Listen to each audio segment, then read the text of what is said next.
kepada Bapak Wawan Setiawan yang telah menyampaikan sambutannya. Selanjutnya, sambutan dari Komisioner KPUD Tasikmalaya, Bapak Ade Abdullah Sidik MPD. Kepadanya kami persilahkan.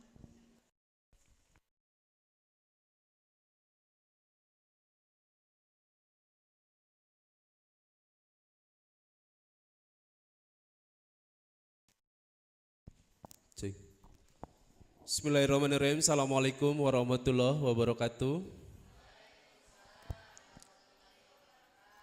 Alhamdulillahirrabbilalamin. Wabihi nasta'inu ala umuri dunya waddin. Wassalatu wassalamu ala asrofil anbiya'i wal mursalin wa ala alihi washabihi ajmain, amma ba'du. Puji syukur marilah kita panjatkan kehadirat Allah Subhanahu wa taala, karena dengan rahmatnya lah kita semua dapat berkumpul di MAN 2 Tasikmalaya yang insya Allah Allah muliakan. Amin ya Allah ya Rabbal Alamin. Salawat dan salam moga tercurah limpahkan kepada baginda kita Nabi Muhammad Sallallahu Alaihi Wasallam. Mudah-mudahan kita selalu menjadi umatnya yang setia, berbaiat dan mendapat syafaat yaumil akhir. Amin ya Allah ya Rabbal Alamin. Yang saya hormati Bapak Kepala Sekolah MAN 2 Tasikmalaya beserta Wakil Kepala Sekolah, kemudian pembina OSIS, dan juga para pembina dan guru-guru yang hadir pada kesempatan hari ini. Yang saya hormati Pak Sekretaris KPU Kabupaten Tasikmalaya beserta staf, yang saya hormati rekan-rekan MC, yang saya hormati dan saya banggakan rekan-rekan calon pemimpin OSIS periode 2006-2007. Tepuk tangan yang sangat meriah. Dan yang saya hormati dan saya banggakan juga rekan-rekan pemilih pada kesempatan pagi hari ini, rekan-rekan baik laki-laki atau perempuan kelas 11, mohon maaf kelas 10, 11 dan 12, tepuk tangan untuk kita semua. Ini romannya sudah roman politis ini. Auranya sudah aura kepemimpinannya terpancar di. Ada 2 kandidat ya. Mohon berdiri Bapak Ibu. Luar biasa, sekali lagi beri tepuk tangan yang sangat meriah untuk kedua kandidat kita. Baik Bapak Ibu hadirin yang saya hormati dan saya banggakan serta rekan-rekan siswa.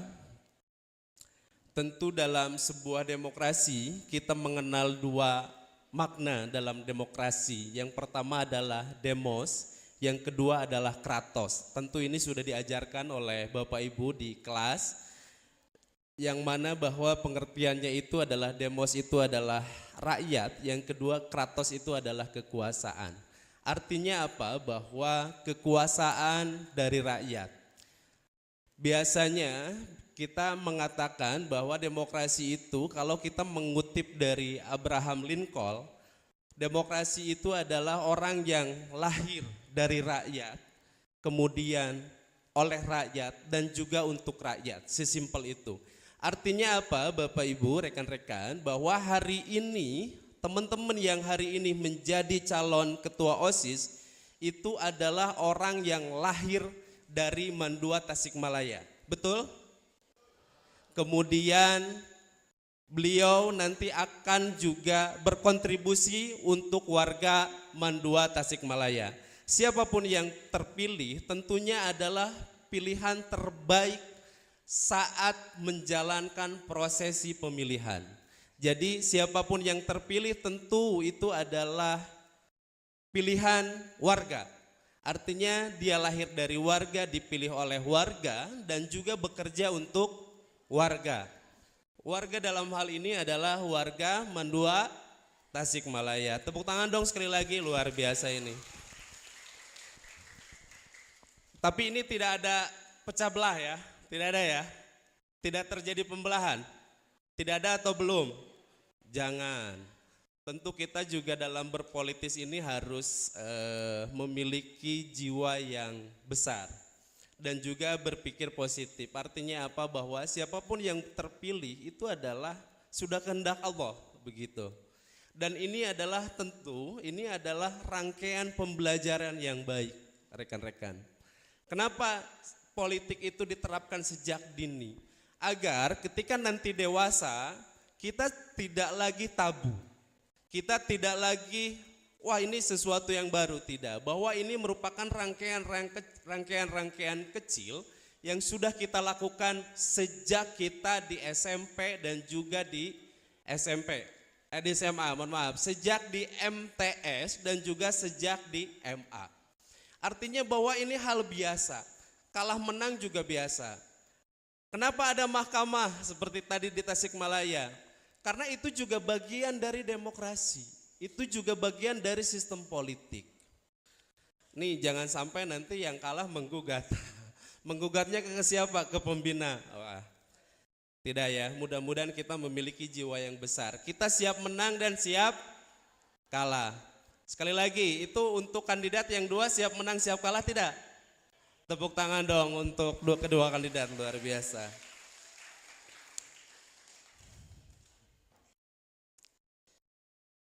Baik Bapak Ibu hadirin yang saya hormati dan saya banggakan, tentu ketika kita memilih calon pemimpin kita harus profiling. Do you know profiling? Ada yang tahu profiling? Ada yang tahu? Nah, kita kalau profiling itu kita melihat profilnya dulu. Oh ini dari mana? Kemudian bagaimana cara komunikasinya? Bagaimana dia memperlakukan kawannya? Itu lebih mudah tuh profilingnya. Oh ini tata keramanya baik, cara berbahasanya baik, kemudian wawasannya juga baik. Seperti yang tadi sudah disampaikan bahwa sama pembina bahwa seorang pemimpin itu harus memiliki kecerdasan, gitu, harus memiliki kepintaran, harus memiliki jiwa visioner. Jiwa visioner itu adalah jiwa yang selalu mementingkan ke arah depan, atau dia memikirkan hal-hal yang selangkah lebih maju daripada kawannya. Nah, bagaimana penilaian kawan-kawan terhadap dua kandidat tersebut? Nah, salah satunya dengan kita mengenal profilnya. Oh ini kalau di sekolah itu berarti, oh ini selalu juara, kemudian peringkatnya oke. Kemudian kalau perempuan biasanya ngelihatnya, oh good looking nih gitu ya. Kemudian apalagi cara bergaulnya bagaimana, nah itu. Nah yang kedua selain itu juga bagaimana dia memiliki attitude, memiliki etika yang baik. Karena etika itu jauh melebihi ilmu pengetahuan Bapak Ibu. Kita memiliki ilmu pengetahuan yang tinggi pun kalau tidak memiliki etika, maka itu dipandang secara kasat mata itu kurang baik. Artinya bahwa etika di atas ilmu pengetahuan. Bagaimana etikanya? Nah ini bagian dari bagaimana kita bisa memprofiling. Nah yang kedua, mohon maaf selanjutnya, pemilu itu merupakan sarana integrasi. Nah ketika hari ini pemilihan OSIS juga merupakan sarana integrasi antar kelas. Nah contoh begini, sarana integrasi itu yang tadinya tidak tahu bisa saling mengenal. Karena di sini ada ininya enggak, ada tim kampanye. Biasanya ada ya Pak ya? Ada tim kampanye juga. Ada. Tepuk tangan dong untuk tim kampanyenya. Wah luar biasa. Jangan sampai nanti di lapangan gap-gapan ya. Tim kampanye dengan tim kampanyenya harus sama-sama berpikir dewasa. Anggap bahwa ini hanya sebuah ajang seremonial yang sifatnya itu sementara, bukan selamanya. Karena kita melihat bahwa Bapak Ibu, setelah kontestasi ini ceritanya masih panjang ke belakang. Nah, tidak boleh.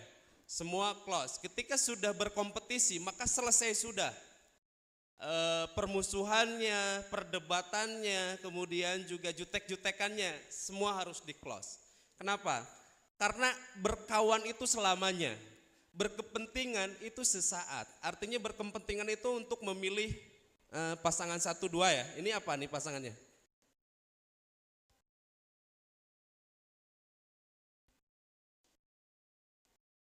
Oke, ada paslon 1, paslon 2. Seumpama ini paslon 1, paslon 2, kemudian terjadi sebuah pertemuan di lapangan, tidak boleh ada gap itu. Karena dua paslon ya. Sekali lagi dong tepuk tangan yang luar biasa ini untuk teman-teman paslon 1 dan juga paslon 2. Selain sarana integrasi, tentu dalam pemilu ini adalah sarana untuk mempertahankan dan merebut kekuasaan, betul. Kalau dulu kita melihat bagaimana kita merebut kekuasaan itu dengan cara berperang. Dengan cara satu sama lain itu saling serang, itu zaman kerajaan. Nah, dari bingkai dalam negara demokrasi, ada kontestasi yang diperbolehkan, mempertahankan juga merebut kekuasaan. Kalau ini tidak bisa mempertahankan ya, karena tidak boleh 2 periode, 1 periode selesai. Nah, tetapi dalam pemilu itu kita dibatasi 2 periode. Artinya incumbent itu mempertahankan, kemudian yang datang dia untuk merebut. Dan dengan pemilu ini itu dilegalkan Bapak Ibu, gitu. Tetapi dalam koridor-koridor yang baik. Kenapa ini pemilihan Pak Kepala, mungkin Pak Pembina, Pak Wakil, kenapa ini dilakukan pemilihan sedini mungkin? Agar rekan-rekan itu terbiasa. Karena kalau sudah terbiasa, maka timbulnya tidak luar biasa, tidak ada gap. Karena ini rutinitas tahunan yang biasa kita lakukan. Dan mudah-mudahan nanti pemilu-pemilu ke depan ini mencontoh rekan-rekan dan adik-adik yang ada di sini. Tepuk tangan sekali lagi untuk kita semua.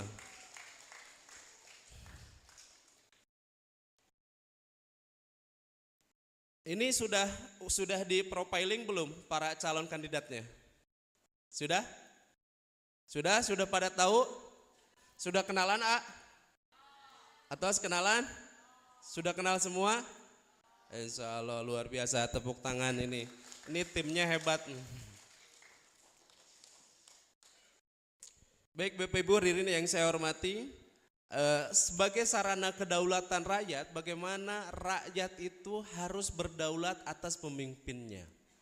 Tentu daulat di sana itu adalah kita bisa memilih salah satu calon pemimpin yang ada, yang hari ini kita munculkan. Karena beliau yang akan mewakili bagaimana kepentingan rekan-rekan, baik dalam pembelajaran, ekstrakurikuler, kemudian juga dalam kegiatan-kegiatan luar lainnya, aspirasi teman-teman nanti disampaikan ke OSIS. Biar terjadi estafeta yang terorganisir. Segala kepentingan yang ada di rekan-rekan maka nanti akan disampaikan ke OSIS. Nanti OSIS yang akan menyampaikan ke pembina, pembina menyampaikan ke kepala sekolah dan komite dan seterusnya. Artinya apa? Bahwa sistem organisasi ini berjalan dengan baik. Dari mana? Dari rangkaian politis ini. Makanya kadang-kadang ini kaum Gen Z ya kebanyakan, Bapak Ibu nanti tahun 2029 mayoritas pemilih di Indonesia 60-70% itu adalah kalian, kaum Gen Z. Kalau saya sudah milenial, kalau ini rekan-rekan Gen Z, kalau Pak Kasek itu kaum apa ya? Setelah milenial itu apa? Baby boomer, baby boom. Karena lahir mendekati di bomnya Hiroshima dan Nagasaki, ya Pak. Tidak jauh dari sana Pak Kasek lahir. Nah, rekan-rekan yang saya hormati, tentu nanti di 2029 akan diwarnai rekan-rekan Gen Z. Rekan-rekan Gen Z itu terkenal dengan meleknya terhadap teknologi. Maka di MAN 2 Cipasung ini menggunakan e-polling ya. Luar biasa, tepuk tangan sekali lagi untuk kita semua. Kami saja di KPU, kami masih menggunakan sistem manual dan rekan-rekan hari ini sudah terbiasa dengan e-polling. Sekali lagi tepuk tangan dong, udah luar biasa ini. Kemajuannya sangat luar biasa. Tentu ini menjadi harapan bangsa dan ini mudah-mudahan ke depan bisa kita aplikasikan dalam bentuk e-polling. Apalagi nanti 2029 saja sudah diwarnai dengan 60-70% pemilih itu kaum Gen Z dan milenial. Artinya pemilih yang akan datang itu adalah orang-orang yang melek teknologi, bukan berpikir tentang katanya cek si eta, cek si itu, menurut informasi ini, menurut informasi itu, tidak lagi. Tapi teman-teman bisa langsung searching, bisa langsung profiling, bisa langsung mendeteksi sedini mungkin. Nah, cuman tantangannya adalah apa? Nanti hoax akan menyebar dengan masif. Nah, ini yang perlu teman-teman antisipasi.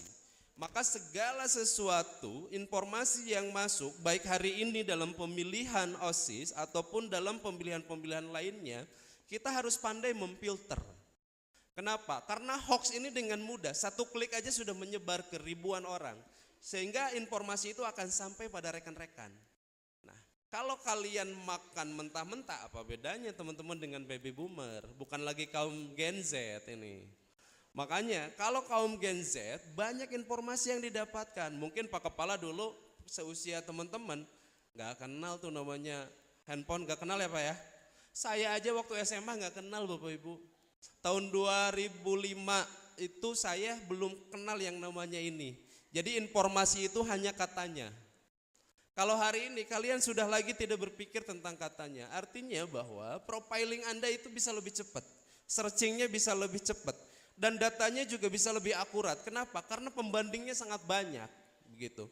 Jadi ketika paslon 1, ulahlah paslon 1 mah loba ting bobogohan. Anda bisa profiling sendiri tuh, bisa cari sendiri, bisa riset sendiri, begitu. Oh enggak begitu, kayaknya itu hoax deh, gitu. Nah artinya hal-hal kecil itu sudah kita mulai deteksi gejalanya. Kenapa? Karena kalau ini dibiarkan, ini yang akan menjadi bumerang, ini yang akan menjadi boomer tadi, atau menjadi bom waktu, sehingga nanti timbullah perpecahan. Dan saya prediksikan di sini luar biasa, saya melihat rekan-rekannya sangat dewasa, baik dari segi mentalitas, pendidikan, kemudian juga dari pergaulan. Jadi tidak lagi berpikiran sempit. Tepuk tangan untuk kita semua. Jadi selepas pemilihan ini tidak lagi pembelahan, begitu ya Pak. Dan tradisinya tidak ada pembelahan ya di sini ya. Nah, ini yang harus kita contoh nih. Nanti nanti akan sampaikan di masyarakat. Kami waktu itu ke Mandua memberikan pendidikan pemilih. Di sana beres pemilihan tak ada Bu, saya bilang pembelahan. Masa kita warga yang orang tua terjadi pembelahan? Nanti bisa saya sampaikan nih, ini luar biasa nih. Apalagi sebentar lagi pemilihan desa ya, 2027 itu. Dan itu gapnya tinggi banget. Nah, ketika teman-teman hari ini sudah memilih di sini, itu nanti bisa diaplikasikan, diedukasikan. Mah tekedah gap-gapan, tekedah apa ya, gap tuh apa ya, perpecahan, gak usah. Kami aja memilih biasa saja. Di kampus saya memilih itu biasa saja. Setelah memilih, kami nggak gorengan bareng, kami ngopi bareng. Begitu, itu perlu disampaikan. Kenapa? Karena edukasi ini belum nyampe Bapak Ibu, rekan-rekan. Saya suka Bapak Ibu terus ini, nanti teteh-teteh nggak mau jadi ibu-ibu ya, adik-adik lah pokoknya.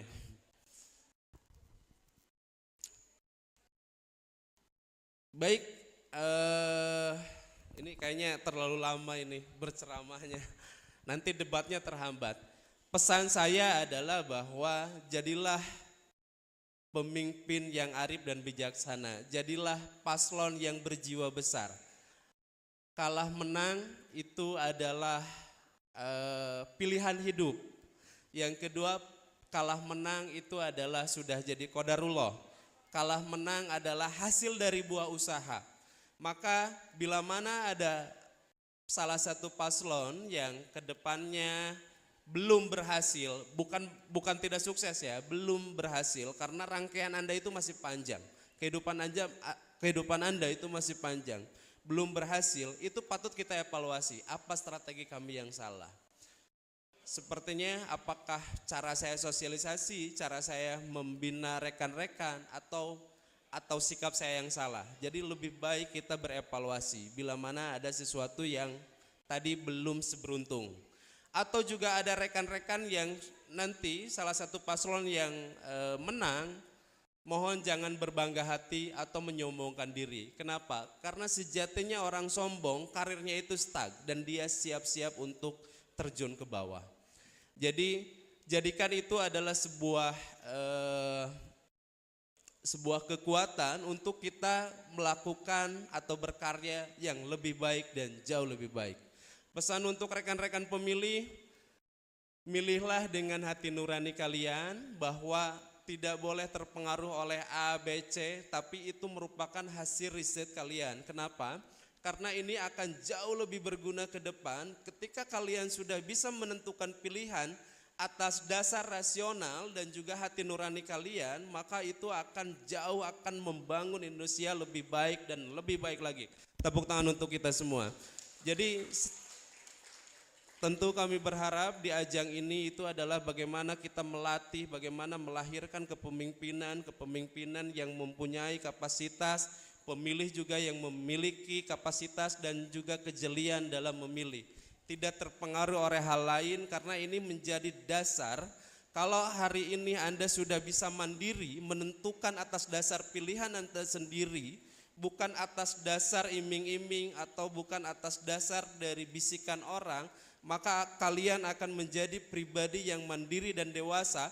Dan itu bukan hanya terjadi pada pemilihan, tetapi itu akan terjadi pada hidup kalian dalam menentukan masa depan. Tepuk tangan sekali lagi untuk kita semua. Mudah-mudahan dalam pemilihan hari ini diberikan kelancaran, kemudahan, dan juga rekan-rekan yang berkontestasi diberikan kedewasaan, juga memiliki jiwa yang patriot, dan juga rekan-rekan pemilih diberikan kecerdasan dan juga kewaspadaan, kejelian dan kecerdasan dalam menentukan pilihan, karena ini akan menjadi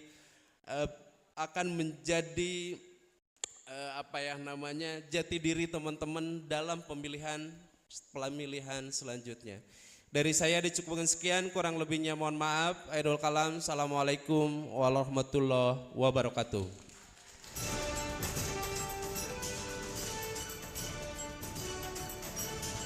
Terima kasih kepada Bapak Ade Abdullah Siddiq atas sambutannya. Sebelumnya izin untuk pemberian simbolis.